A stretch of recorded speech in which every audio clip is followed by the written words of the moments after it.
ये प्रोजेक्टाइल इस दीवार को हिट करेगा या नहीं, इसके लिए हम क्या करें, इसकी रेंज निकाल लें। ठीक है, तो range is 2u square sine theta. Sine theta कितना होगा, साइन 37 परपेंडिकुलर बाय हाइपोटेन्यूज 3/5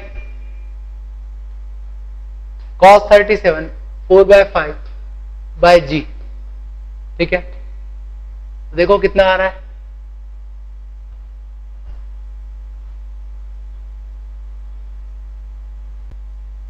तो डेफिनेटली ये जो रेंज आ रही है, राइट, हाँ, that is definitely it is greater than 32, right, greater than 32 metre. इसका मतलब ये हुआ कि ये जाके हिट करेगा। ठीक है, ये जाके इस दीवार को हिट कर देगा। अब किस हाइट पर और कितने टाइम के बाद करेगा वो निकालना है। अब हमें दिया क्या है, देखो डेफिनेटली प्रोजेक्टाइल मोशन है। जब ये हिट करेगा तो प्रोजेक्टाइल का एक्स कोऑर्डिनेट क्या होगा, ओरिजिन से दूरी देख लो, एक्स कितनी है 32। मतलब इस प्रॉब्लम में आपको दिया है X equal to 32 metre, horizontal displacement दिया है 32 मीटर।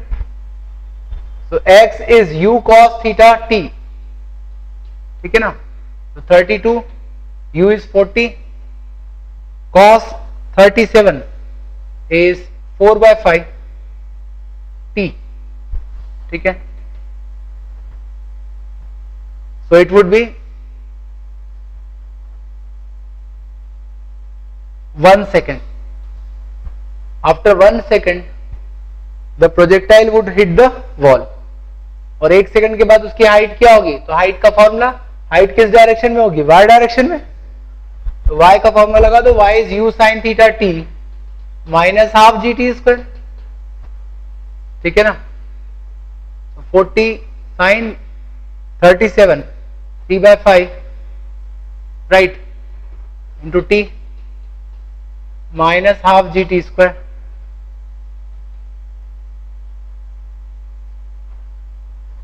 $19 मीटर। ठीक है, तो 19 मीटर की हाइट पर जाके ये टकराएगा। 19 metre height it would strike the wall. ठीक,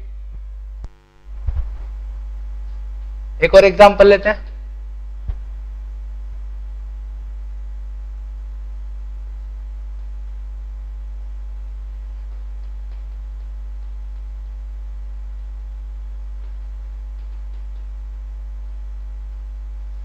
A projectile is thrown from ground with velocity 10 I cap plus 20 J cap metre second.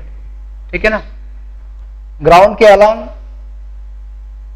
X axis है और परपेंडिकुलर है वाई एक्सिस, राइट। तो आपको बताना है time of flight and horizontal range. Time of flight and horizontal range,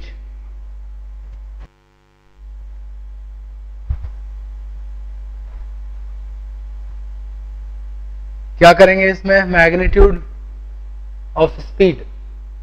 ठीक है, speed नहीं पता है हमें, एंगल नहीं पता, बट देख सकते हैं वेक्टर के फॉर्म में दिया है, वेलोसिटी वेक्टर। तो दो कंपोनेंट होंगे x और y, और कंपोनेंट z में, तो सीधे लिख सकते हैं ux, जिसको हम u cos थीटा कहते हैं, that is equal to 10 metre per second, and uy that is u sin theta is 20 metre per second. ठीक है ना,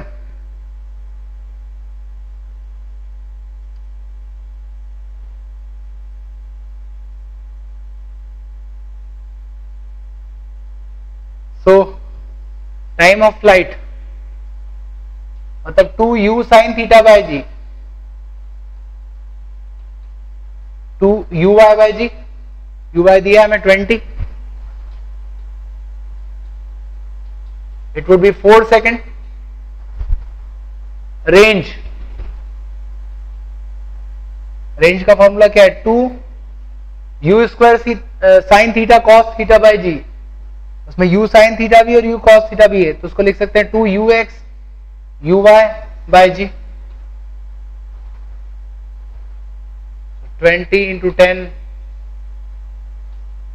so 40 meter, range is 40 meter, ठीक है।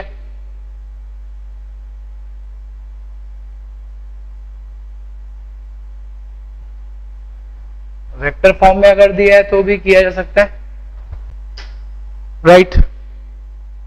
इसके आगे बढ़ते हैं।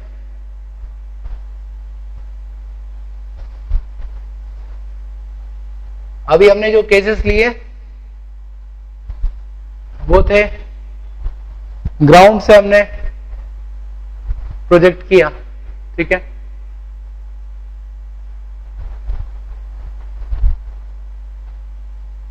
एक आध और एग्जांपल लेते हैं फिर आगे बढ़ते हैं।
ठीक है, देखो एक प्रोजेक्टाइल को ग्राउंड से फेंका at 30 degree angle with 40 metre per second speed, point of projection से 20 मीटर की दूरी पर एक बिल्डिंग है जिसकी हाइट है 40 metre and that building is long, ठीक है।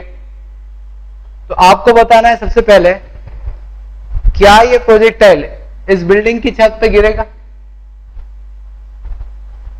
ये प्रोजेक्टाइल इस बिल्डिंग की छत पे गिरेगा या नहीं, राइट। और अगर बिल्डिंग की छत पे गिरेगा तो उसका कोऑर्डिनेट क्या होगा जहां पे वो हिट करेगा, जहां से फेंका उसको हमने ओरिजिन कहा, ये एक्स एक्सिस है और ये वाई एक्सिस, राइट। तो आपको बताना है कि बिल्डिंग की छत पे गिरेगा या नहीं, और गिरेगा तो उसका कोऑर्डिनेट क्या होगा। तो क्या ये बिल्डिंग की छत पे जाएगा, maximum height for projectile is u square sin square theta by 2g, right? u square sin square theta by 2g, ठीक है। so that comes out 20 meter, so 20 meter is maximum height, तो definitely 40 metre कभी जा ही नहीं सकता है। अब बस ये चेक कर लो कि इसकी रेंज क्या होगी, ठीक है। so range is 2u square sine theta cos theta by g, ठीक है। तो डेफिनेटली ये जो रेंज है ये 20 मीटर से ज्यादा आ रही है, ठीक है। 20 मीटर से ज्यादा आ रही है रेंज, मतलब यहां तक तो पहुंचेगा बिल्डिंग को, बट जाके टकरा जाएगा, ठीक है ना।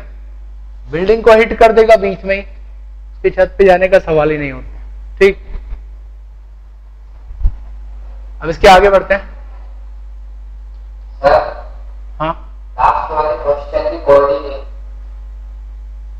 कोऑर्डिनेट बताना है, कहां पर टकराएगा। मैंने पूछा था कि छत पे अगर जाता है तो कोऑर्डिनेट निकालना, और अगर आपको जहां टकराएगा उसके कोऑर्डिनेट चाहिए, ठीक है। तो क्या करना, एक्स दिया है 20 मीटर, टाइम निकाल लेना कितने टाइम के बाद वो हिट कर रहा है, और उस टाइम से उसकी हाइट निकाल लेना, y equal to u sine theta t minus half g t square, जैसा हमने पिछली वाली प्रॉब्लम में किया था, वॉल वाली प्रॉब्लम। सर y 0 आ रहा।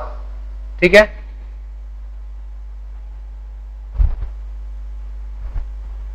टाइम निकालो पहले, कितने टाइम के बाद वो हिट करेगा, और फिर वहां पे y निकाल लो। आगे बढ़ते हैं।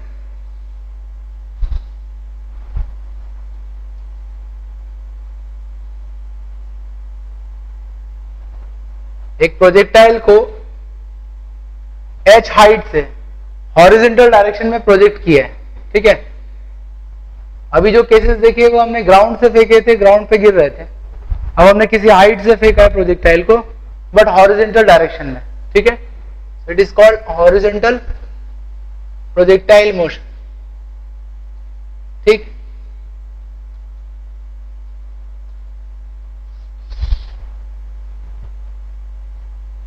किस टाइप का मोशन होगा? डेफिनेटली बिकॉज ऑफ ग्रेविटी नीचे की तरफ आएगा। पाथ वुड बी पैराबोलिक, ये ऑलरेडी हमने प्रूव करके रखा है। ठीक, अब हमें इसमें निकालना है कि कितने टाइम के बाद ये ग्राउंड से टकराएगा और कितनी दूर जाके ये गिरेगा। ठीक है ना, तो रेंज निकालनी है, x कितनी दूर जाके गिरेगा और साथ में कितने टाइम के बाद ये स्ट्राइक करेगा ग्राउंड पे। ठीक, याद रखना है इस बात को कि जो प्रोजेक्टाइल मोशन है, ठीक, आप अगर फॉर्मूले भूल जाते हो तो हमेशा इसको यूनिफॉर्म एक्सेलरेटेड मोशन का केस लेके कर सकते हो। ठीक है, से मैं अभी कोई प्रोजेक्टाइल वाला फॉर्मूला नहीं लगा रहा हूं, राइट। मैं इसको कैसे देखता हूं, इस तरफ फेंका हमने, जहां से फेंका उसको ओरिजिन ले लेता हूं, राइट। ये x डायरेक्शन और ये y, तो इनिशियल वेलोसिटी इन x डायरेक्शन में, y डायरेक्शन में इनिशियल वेलोसिटी कितनी है? 0, राइट। अब इस पे फोर्स किस डायरेक्शन में लगेगा? नीचे की तरफ, तो एक्सीलरेशन नीचे होगा। दैट मीन्स x डायरेक्शन का जो वेलोसिटी कंपोनेंट है वो कांस्टेंट है, तो जिस स्पीड से फेंका, राइट, x डायरेक्शन में तो ये कांस्टेंट रहेगी u, y डायरेक्शन में वेरी करेगी। ठीक है, तो x कंपोनेंट तो कांस्टेंट हुआ।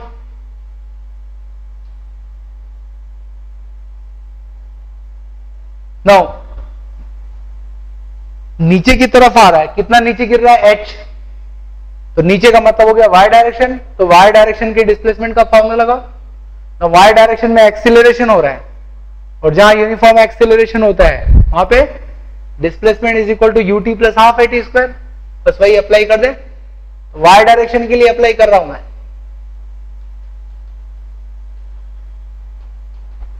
यस, तो डिस्प्लेसमेंट कितना होगा इसका y डायरेक्शन में? नीचे आ रहा है मतलब minus h, initial velocity 0, acceleration minus g होगा, t स्क्वायर, तो टाइम लगा इसको रूट 2h बाय g।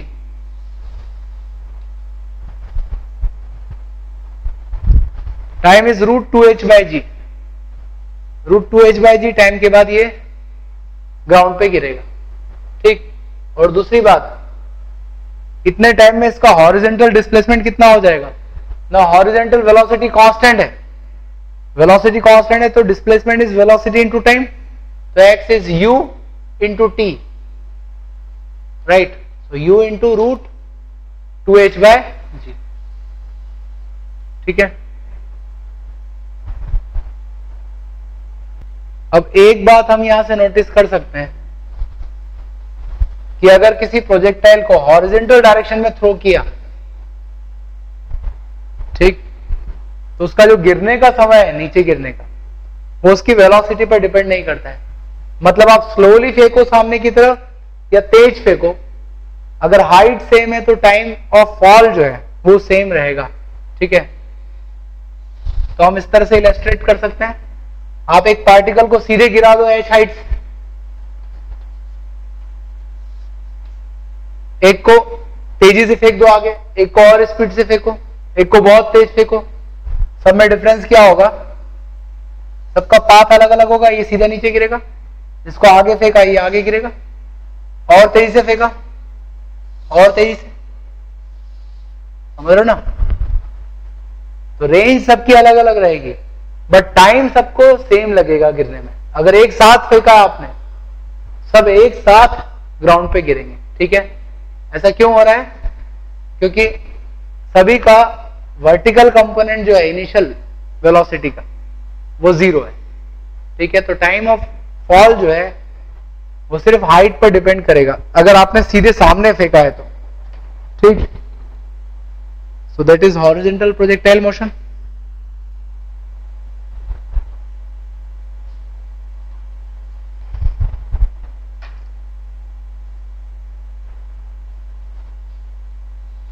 एक और एग्जांपल लेते हैं प्रोजेक्टाइल का, थोड़ा डिफरेंट।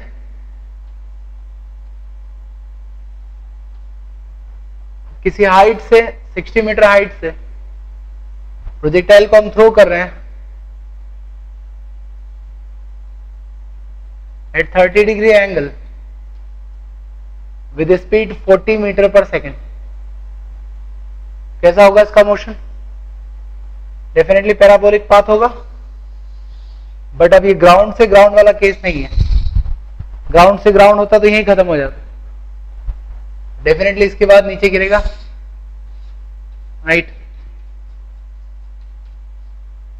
आपको बताना है कितने टाइम के बाद ये ग्राउंड पे गिरेगा, after what time it would strike ground, और जब ये ग्राउंड को स्ट्राइक करेगा उस समय इसकी स्पीड क्या है ये बताना है।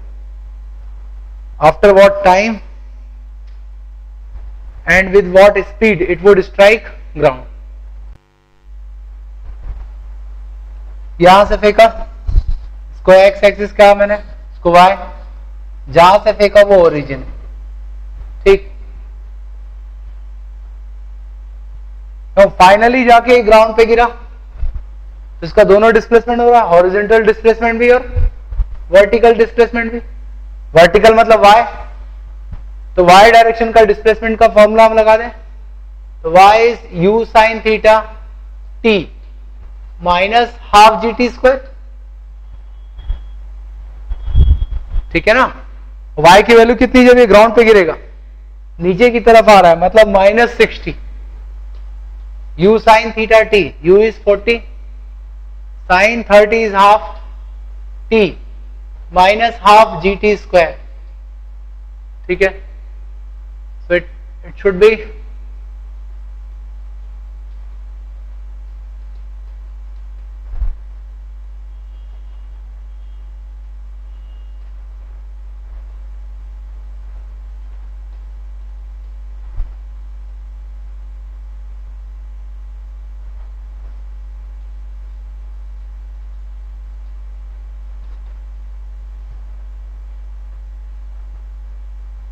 ठीक है ना।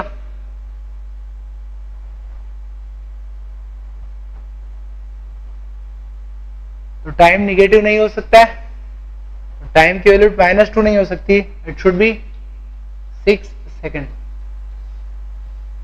So after 6 second it would strike ground, 6 second के बाद ग्राउंड को स्ट्राइक करेगा, ठीक। और क्या चाहिए? जब ये स्ट्राइक करेगा तब इसकी स्पीड क्या होगी? तो एक बात क्लियर है, हॉरिजॉन्टल कंपोनेंट इज कांस्टेंट, कितना है? u cos थीटा, सो 40 cos थीटा मतलब √3/2 मीटर पर सेकंड। तो हॉरिजॉन्टल कंपोनेंट तो कांस्टेंट ही रहेगा। वर्टिकल कंपोनेंट की बात करें, it is u sin theta minus gt, ठीक है ना। तो u sin theta means 14 to half minus gt, time कितना है? 6 second. So it would B -40, minus मतलब नीचे आ रहा है। तो आपको y कंपोनेंट पता है और x कंपोनेंट पता है, उसका रिजल्टेंट जो है निकाला जा सकता है, ठीक है। क्या होगा रिजल्टेंट? फाइनल स्पीड होगी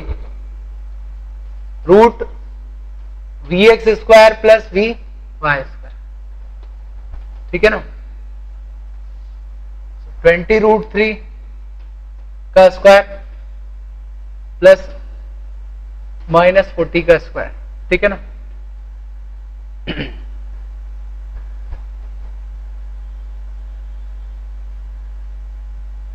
So it would be 20√7 metre per second. Ground से टकराएगा तो ये उसकी स्पीड होगी, ठीक है।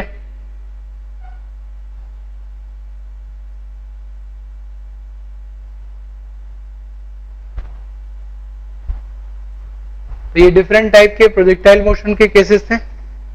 सभी में बस एक ही बात ध्यान रखनी है, आप अगर इक्वेशन आपको फॉर्मूले याद नहीं तो आप सीधे यूनिफॉर्म एक्सेलरेटेड मोशन की इक्वेशन अप्लाई कर सकते हो, ठीक है ना। विथ प्रॉपर साइन आपको देखना होगा एक्सेलरेशन नीचे की तरफ है और हॉरिजॉन्टल डायरेक्शन में वेलोसिटी कांस्टेंट होगी, ठीक। इसके आगे बढ़ते हैं। Now projectile motion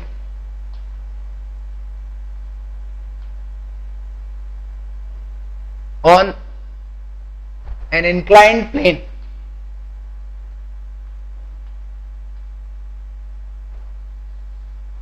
inclined plane पर प्रोजेक्टाइल मोशन, ठीक है। इसके दो केस पढ़ेंगे हम, समझना। ये इंक्लाइंड प्लेन है, इस पर हमने प्रोजेक्टाइल को थ्रो किया, इस तरह से गिरेगा, right. It is called up the inclined plane. और ऐसे एक केस हो सकता है जब इंक्लाइंड प्लेन के ऊपर से हमने प्रोजेक्टाइल को फेंका, राइट, इस तरह से। It is called down the inclined plane, ठीक है ना। तो नॉर्मल प्रोजेक्टाइल इसमें फर्क ये है, जैसे इसकी बात करें तो ग्राउंड से फेंका हमने, अगर ये प्लेन नहीं होता तो ये आगे जाके हॉरिजॉन से मिलता, बट बीच में ये प्लेन आ गया। ऐसे यहां का भी केस, बट थोड़ा सा अलग तरह से करेंगे। अब हम ग्राउंड को भूल जाएं और जो इंक्लाइंड प्लेन है उसके अलोंग और उसके परपेंडिकुलर डायरेक्शन में रिजॉल्व करके इस मोशन को एनालाइज करते हैं, ठीक है। तो पहला केस लेते हैं।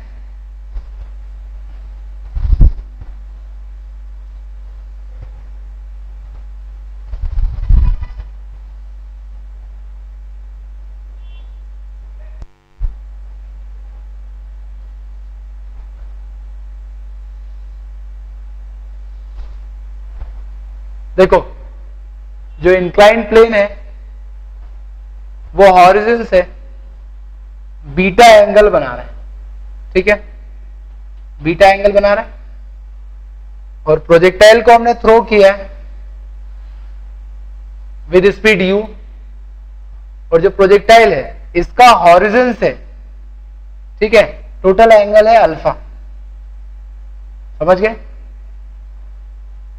तो जो प्रोजेक्टाइल है उसका जो वेलोसिटी है उसका हॉरिजॉन से एंगल कितना है, अल्फा, और बीटा क्या है, जो इंक्लाइंड प्लेन है उसका एंगल है ये, अगेन हॉरिजॉन से, ठीक है ना। इस तरह से मोशन होगा इसका। इसमें भी हमें वही निकालना है, कितना टाइम के बाद ये जाके टकराएगा प्लेन से, फिर से उसकी रेंज क्या होगी प्लेन के अलोंग, समझना। यहां पर हम मोशन को समझने के लिए दो एक्सिस ले लेते हैं, इंक्लाइंड प्लेन के अलोंग एक्स एक्सिस और उसके परपेंडिकुलर जो है वाई एक्सिस। प्लेन के अलोंग एक्स और प्लेन के परपेंडिकुलर